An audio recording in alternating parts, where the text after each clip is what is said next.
Hello there, Stevos. Welcome along to this episode of the movie wrap-up, by the way. Now, you may see that I am in a totally different location. That is because going forward, my movie wrap-up videos are going to be coming from a new location anyway, and obviously there is going to be a tour of my new social media studio / room and stuff that is going to be coming up very soon right here on this YouTube channel, SteveOfficial. So you may see these movie wrap-up videos are going to be in very different locations across the next couple of weeks, okay? But bear with me. I will do a room tour and stuff very soon in a future episode of my vlogs when they do return to the YouTube channel SteveOfficial. So feel free to like, comment and subscribe as well to become a Stevo as well, so that you don't miss out on that video. Right now though, I am doing my movie wrap-up video as usual on a Sunday.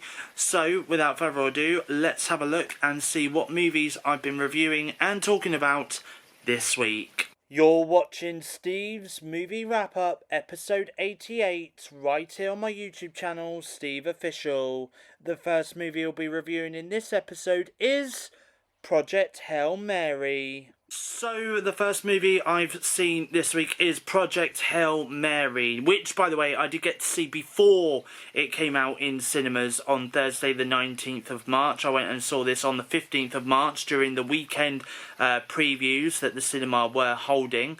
And I gave Project Hail Mary, by the way, 5 stars over on Letterboxd. This is just like last week when I gave Harry Styles' One Night in Manchester 5 stars at the beginning of the episode. Well, it's the same with Project Hail Mary. I've given that 5 stars over on Letterboxd. So Project Hail Mary is officially the 100th film as well, by the way, that I have seen in 2026, not in the cinema, but in general though. This is the 100th film I have watched in 2026. So what did I think of Project Hail Mary? I was really lucky enough to see this movie early because they had previews this weekend for the film ahead of its release on Thursday the 19th of March 2026.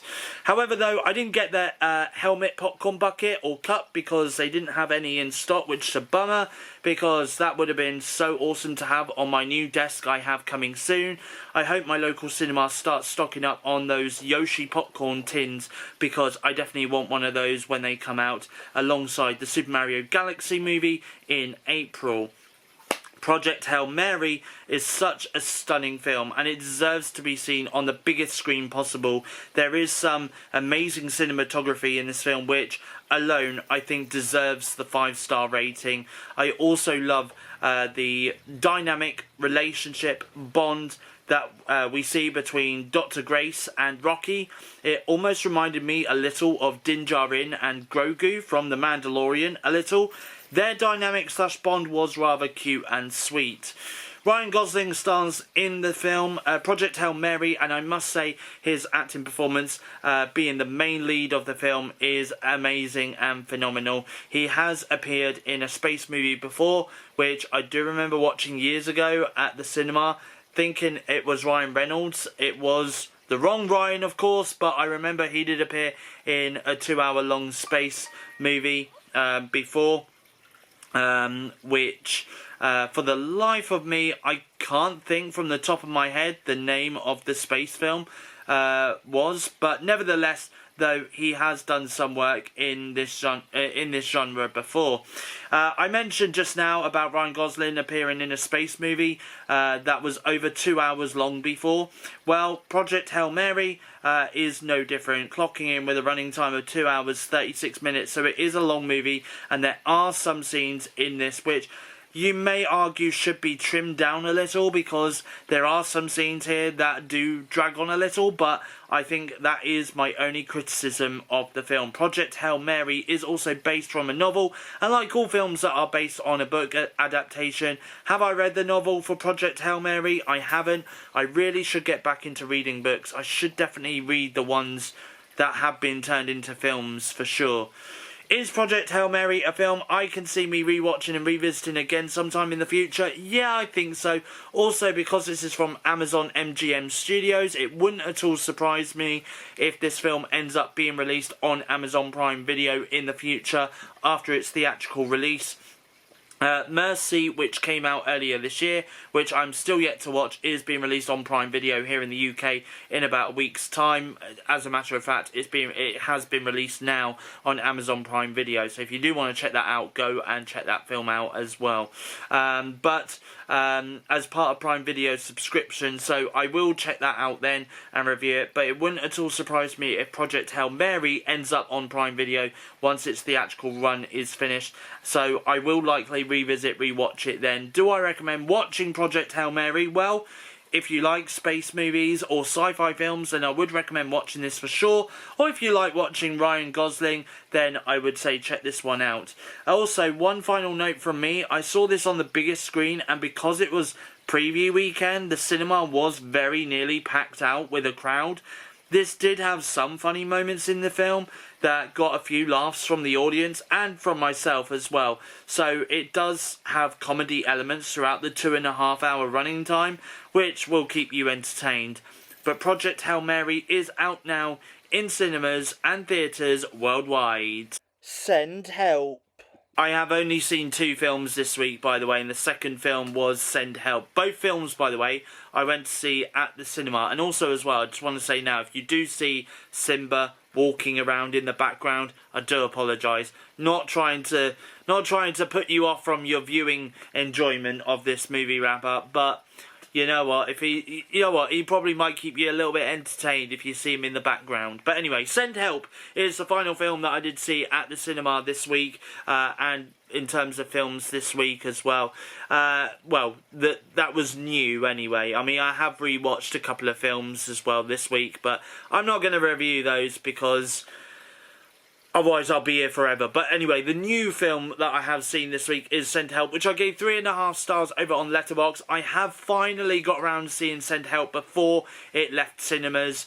It is going to be available on digital platforms starting March 24th, and I believe it will be available to buy on physical media towards the end of April 2026, and then it should be released on Disney Plus around the world sometime in May. But don't hold me to that though, because I don't know when this film releases on Disney Plus around the world. That is just pure speculation from me. But what did I think of Send Help? This was absolutely awesome. Sam Raimi, who is known for directing the original Evil Dead movies, the Tobey Maguire era of Spider-Man, Doctor Strange in the Multiverse of Madness, and also recently did the Netflix movie Don't Move, is back and is directing Send Help, which does star Rachel McAdams and Dylan O'Brien. Also, Sam Raimi has worked with Rachel McAdams in Doctor Strange in the Multiverse of Madness, which he did recently reveal in an interview that he wishes he gave her character more scenes in the film because she is a talented actress, so it's great that she got a leading role in this film. Rachel McAdams plays Linda Little, which does, to me, sound like the name of a superhero character you would find in a comic book, but Linda Little works in strategy and planning in an office. She lives alone with a bird. She was, however, married before, as we learn more of her backstory throughout the film. Will she, well, she has this douchebag of a boss who is an arsehole to her, to be honest, and you do feel bad for the character. She just wants to be seen, she wants to be the vice president of the company, but the boss has no faith in her whatsoever. Dylan O'Brien, I will say though, is great playing the douchebag slash arsehole boss in this movie. Well, he arranges to go to Thailand for a meeting which Linda is invited to go alongside some other male work colleagues, one of which has taken the job of vice president. However, and this isn't a spoiler here because this is part of the film, the plane ends up crashing and there is only 2 survivors from the plane, Linda and her boss, who end up stranded on an island. It's a good thing that during Linda's spare time when she isn't working, she is sat at home with her bird watching the TV show Survivor. After all, she is going to need all of the survival skills while she is out on the island. I really enjoyed this film. It does have all the flavours of Sam Raimi that we have seen from the director in some of his previous work. I love the close-up shots we got in some scenes of the film. I love the fact that this is a psychological thriller slash horror movie as well. And also, can we just appreciate the music score that was made by legendary music composer Danny Elfman as well? I really enjoyed hearing this music score as well throughout the film. I know I am late to the party watching this, and I do regret not seeing this sooner, but I am glad I managed to catch this before it left the cinema. Otherwise, I would have had to wait until this reached Disney Plus later in the year to watch this, which wouldn't have felt the same watching this for the first time than if I did see it on the big screen. However, though, what I will say is that I will definitely rewatch this again the moment that this does hit Disney Plus, because I can see me watching this movie again for sure. Is Send Help a movie I would recommend watching? Well, if you have seen Sam Raimi's work before, then you will love Send Help. And if you are into psychological thrillers / horror movies, then you will also enjoy this one as well. Send Help is currently showing in cinemas and theatres worldwide, and will be hitting digital platforms on March 24th, 2026. And that is all I've got time for this episode of the movie wrap up. Thank you for watching this video. If you've enjoyed it, please give it a thumbs up, leave a comment in the comment section down below. Let me know what movies you've watched, whether it's old, new, in cinemas, in theatres, on DVD, Blu-ray or VHS. Do let me know in the comment section down below. I love to hear from you guys, and if you are new around here and you like what you see, feel free to hit that subscribe button down below to become a Steve-O, and of course tap that notification bell as well so that you get notified whenever I do release a new video right here on my YouTube channel, SteveOfficial. Now, at the present moment, I am not doing any vlogs. I'm not releasing any vlogs at the moment. The vlogs will be returning a little bit later this year. I will be giving a date very, very soon. I'm hopefully will be able to give you guys a date as to when the vlogs will be returning. However, I am still doing filming from time to time as well, bits and pieces, so you guys will see some bits and pieces of things that I have filmed between now and when the vlogs do come out at a later date this year, okay? But the movie wrap-up videos are going to still continue being released, especially because I am going to be going to the cinema more to see more films, and I'm also going to be watching more new films that get released on streaming services like Netflix, Amazon Prime and Disney Plus as well, okay? The movie wrap-up videos are going to be releasing every Sunday like normal, but the new time is going to be at 6 PM UK time rather than 4 PM UK time, okay, and that is of course starting from now.